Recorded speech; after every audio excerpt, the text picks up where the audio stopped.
It's time for Okoboji Broadcast with Jeff Thee, and Okoboji Broadcast is being brought to you by Bank Midwest, Dream Big, Plan Wisely, Live Well, by Ducky's Marine and Motorsports Repair in Spirit Lake, Lakes Regional Healthcare and Avera Partner, Brand's Law Office in Spirit Lake, by Synergy Chiropractic and Acupuncture in Okoboji, by Bloom and Leonard Agency in Estaville, and HP Insurance Agency with offices in Sibley and Rock Rapids, Ruthven Locker on Hill Avenue in Spirit Lake, Beck Engineering in Spirit Lake, and B Radiant Laser Skin Studio on Highway 71 in Spirit Lake. Welcome to Okoboji Broadcast, everybody. So glad you could join us here today.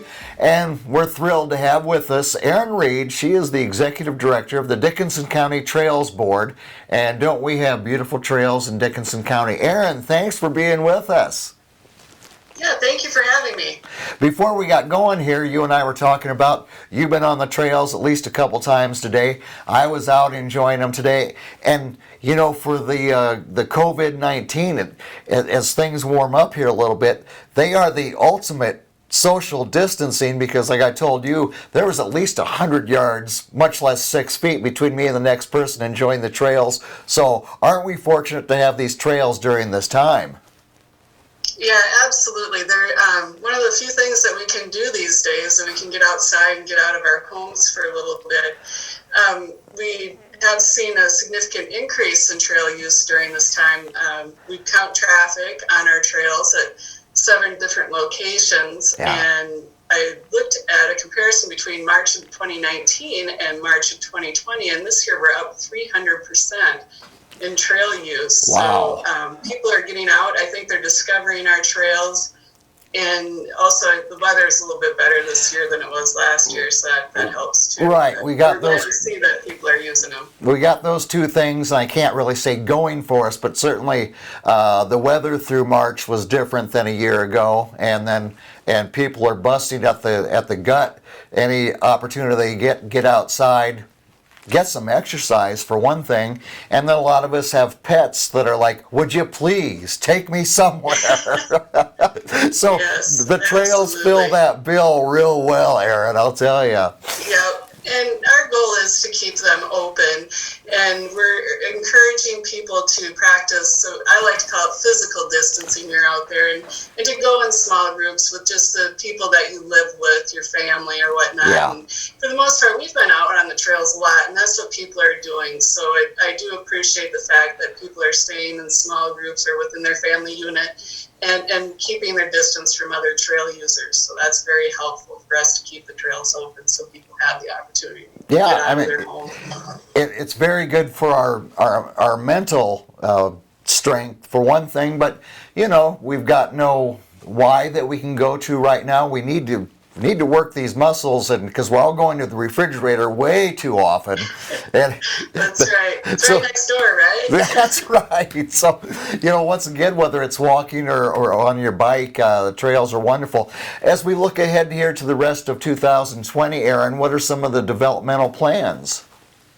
Well, we have a very aggressive schedule for this year. We've been planning on a lot of things, and the big thing is our railroad trail. And of course, we finalized the last miles of that purchase back in 2017. Right. And we have a very ambitious goal to move west to get to connect to Lake Park. Right.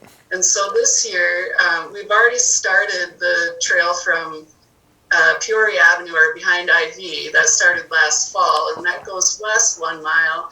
And then our plans for this year include another 2.7 miles of heading west to connect to Highway 86, and then from there we want to do the connection to the West Okoboji Trail, Right. Heading south for a mile. You know, we're just so fortunate to have the development that has gone on, Erin, and the planning ahead, and you know, it's just amazing how our trails, I can remember many years ago when things kind of started getting going, where we are today is amazing, and a lot of it is just due to the planning. Yeah, we've been very fortunate. We've got a great group of volunteers that are on our trail board. There's 10 of them, and 8 of them each represent a city that's involved with our trails group. And then we have a an at-large member, and then a representative for the county. So it's a very diverse group, full of good talents and definitely a passion for bike trails. Right, and I kind of cut you off there. I apologize. As we were talking about some of the plans for 2020 here, Erin. Yeah, so the big goal is to get out to Highway 86 with the railroad trail and then make that connection to the West Lake Trail. But beyond that, we've been given the opportunity to do some gap filling. So if anybody's familiar with the West Lake Trails, there's a number of street routes that are necessary just because we don't have the space or whatnot. But we found we do have some spaces that we can fill in those gaps, and that includes the 155th Street. That's where the North Tunnel is. So we're going to go along where that outlets. We're going to go along that street on the north end of the harbor. Right. Okay. And then we'll have street route again, and then we're going to get to North Bay where it goes around on 215th Street. Okay. There's plenty of right of way, and we've got a nice built up shoulder to build trail on. So that's a good gap filler for us there. Right. And the nice thing is that that's a safety issue as well, because that road gets used a lot, particularly during bike rides, organized bike rides, and the speeds are higher there. So Yes. if you're ever out on that, there's people traveling quite fast. Well, yeah, and with our influx of tourism in the summertime and so forth, and people going faster, and let's face it, sometimes bikes, people have a blind spot sometimes. So every safety measure that you put in when building these trails and the gaps is good for the bikers and walkers. Yeah, absolutely. And I've been out there, quite a bit, and it's just with the warmer weather and visiting with some of the landowners out there, and it's like amazing. I'm surprised myself how many people I see out walking and biking on that road in particular. So it made me feel like, sometimes like, going through all this and doing this seems really worthwhile when you see those people out there and you can't wait to give them that space. Yes, and people not only enjoy them, Erin, that they also, they take pride in them in this area as well. So, don't fret. They love our trails, both locals and the people come visit us in the summertime. Now, as we know that every time you build something, and it doesn't matter what it is, over a certain period of time, things need maintenance. Nothing stays the same. Nothing stays pristine. How about maintenance plans for the year? We have big maintenance plans this year. Some of them are held over from last year. As we know, it was not a very good year for construction with the late spring and then the early winter that came on and just kind of ground things to a halt. So we actually have 4 miles of asphalt trail overlay.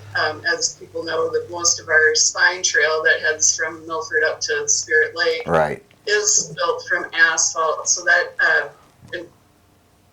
creates a lot of maintenance issues for us. We have to keep that surface in good condition. Yeah. And so we'll be doing additional crack sealing and fog sealing, but also an overlay of the spine trail from 15th Street and Spirit Lake. Mm-hmm. And that'll be going north through East Okoboji Slough or by the old Gingham Inn. Yep. And then we continue again over by the fish hatchery and go up the east side of Big Spirit where the trail ends and the new Jones Pasture Trail starts. Oh, yes. So, okay.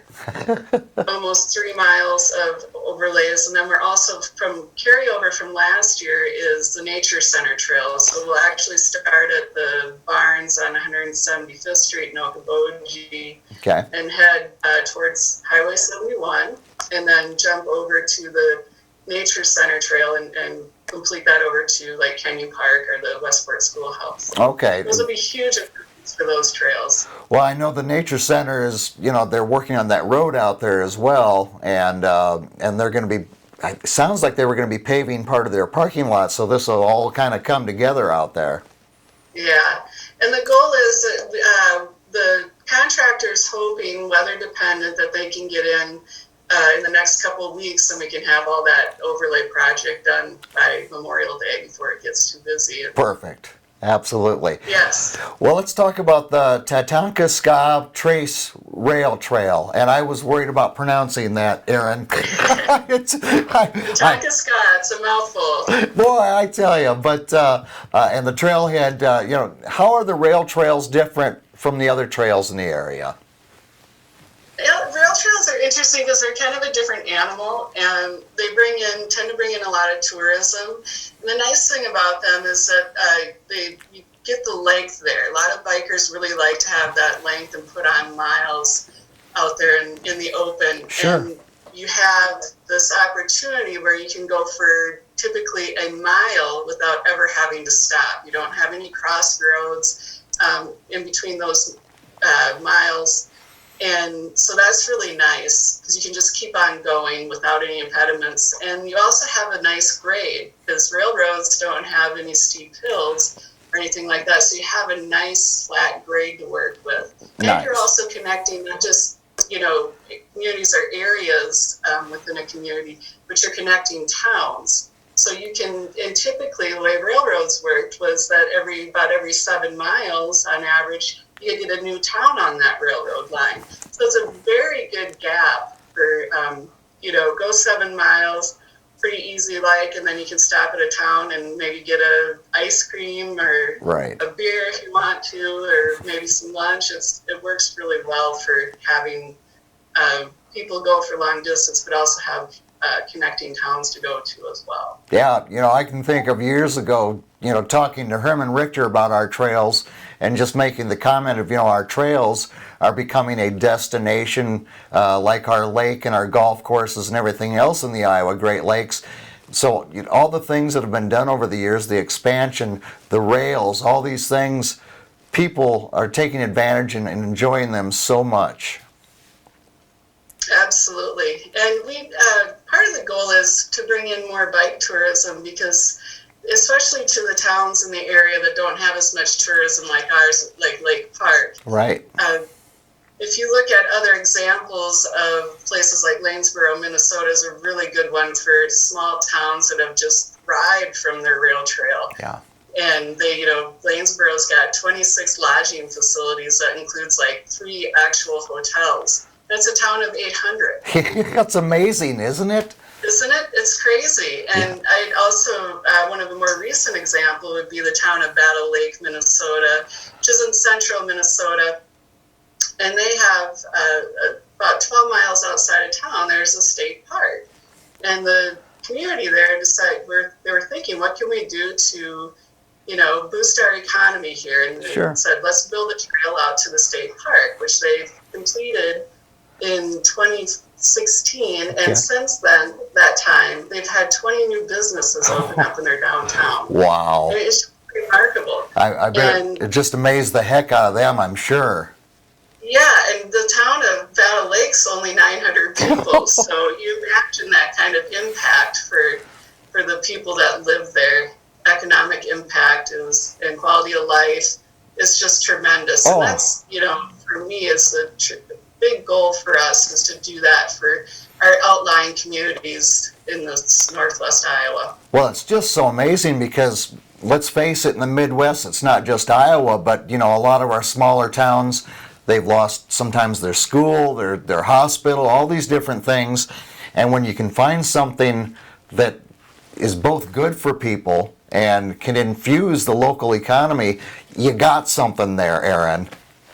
Yeah, yep, definitely. It gives small towns an opportunity to bring people to their communities, and that's what's so great about it. I grew up in a small town too of less than 800 people, and watched the grocery store close and the hardware store close, and all those things. And it's I hate to see that sort of thing happen because I do think that small town rural living is a great place to be.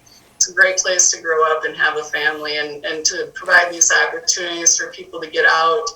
And as a family, as my kids have learned to bike and we take them out biking, they absolutely love it. Yeah. And it's a great family time together. Oh, yeah. You're building memories when you do that, Erin, and there's nothing better. Well, where does the trail funding come from? Well, we have several several sources that we go after. Most of our funding comes from outside sources, so it doesn't come from the local taxpayer. We do go after every grant we can that's meaningful. Trails are expensive to build. I mean, we run about $400,000 to $500,000 a mile, so it's expensive. Oh yeah. But we do go after federal and state recreational trail grants. That's our primary source as far as public funding. And then we go for private foundation grants that include, like, Okoboji Foundation has been a big supporter of our projects. Sure. And also the Wellmark Foundation has become a new one recently that gives out $100,000 maximum grants for infrastructure projects. And there's private foundations that donate or supply grants as well. And then we do fundraisers every year. We have our summer fundraiser, and then we have a Fall Friends campaign. So we have good support from the local community, the people around the lakes that support our trail programs. So that's very beneficial to us, and we're grateful for everybody's help in that. Well, it's beneficial for you because it's a beneficial thing for our area as well. Now, how about long-range plans for the trail developments, Erin? Yep, we've been working on our long-range plan for a long time, and so we have years and years of work that we're looking at doing, but and we're speeding that up recently, so that's a good thing. But we do want to get around Big Spirit. We did complete the Jones Pasture Trail last year. Okay. And so the next step would be the Anglers Bay Trail, and that would take us up further the northeast side of Big Spirit. And then if you're familiar that the Iowa Natural Heritage Foundation has been purchasing a large amount of property up there on the north end of Big Spirit. And they're big advocates for trails too, and we've been in contact with them about, how do we want to incorporate interpretive trails and also help make that loop around the lake on the north end come through. Okay. So we're working with them on that, so to kind of complete that route around Big Spirit. And then East Lake has been on our agenda for a long time. One of the issues that we try to be as efficient as possible in our work and try to partner with anybody that we can as far as other things that are going on. And the county engineer has that M56 that goes around the east side of East Lake. Right. Has been on the road plans for a while. So we would definitely like to coordinate with them, because then it's more cost effective for us, and we can also coordinate how we want to incorporate the trail with the work they're doing, because there's most likely with the narrow right of way and the terrain that we have to deal with, that we'll have to have some paved shoulder on that. So we can work with them. It's less expensive for us, and it works better for all. Yeah, you've got no shortage of things to work on, Erin. Yeah. Well, and another big one that we're working on is the Clay County connection, because they are working their way up here, and that's part of the Iowa Great Lakes Connection Trail, which is a statewide significant trail that is actually includes 135 miles that starts down in Carroll, Iowa. So Clay County's been doing a great job getting that development started. So now that they're getting close to our border, we're looking at getting down to their border. So that's one of the next projects we're working on. It's just amazing. It won't be long and they can do ragbri just on the trails. We'll create a north-south route for them. They don't have to go east to west or west to east. They can just get on the trails and head south. Oh, Erin, thank you for all the hard work I know you and everyone on the board does to keep improving these trails here in Dickinson County, and as we do that, moving beyond as well. So thank you for everybody for all the hard work that's done. Yeah, well, thanks to our great board and their, community leaders, along with the supervisors of the county and our city councils that support us, and along with all the community members that support what we do. I'd like to say that trails are for everybody. Yes. It doesn't matter how much money you have or what kind of equipment you have or your ability. Just go out there and try it. It's just a wonderful experience. It's so good for your mental health and your physical health. It's just a great activity. Yeah. And anyone can do it. and build a few memories along the way with a loved one or a family member. Absolutely. Exactly. Hey, Erin, before you go, if people have questions on the Dickinson County Trails, how can they best find out some info?